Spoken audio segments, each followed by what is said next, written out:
nagremedyo naman tayo, wala tayong pampasetup. So guys, nilagyan ko na kasi nga may sayad yung aking base. So siyempre yung ginawa natin, ayan, at saka baking soda, right? So mamaya kikiskisin na lang natin yan, okay, para hindi sumayad. Gusto sumayad single, sagad na doon.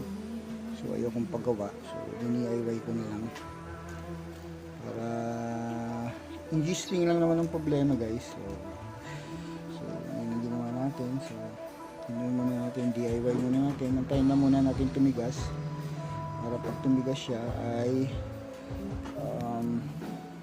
kikiskisin na lang natin. Meron tayong pang sinsil doon, okay. Baking soda lang yan guys, no? At saka kung wala kayong budget, yun ang gawin nyo muna. Wala kayong pambili o tinatamad kayong mag ng pyesa, so may solusyon. Baking soda lang yan guys, no? Yan ang baking soda at saka pandikit para kumapit siya. Ano ang solusyon dyan guys, no? Yan, kiskisin na lang natin mamaya yan,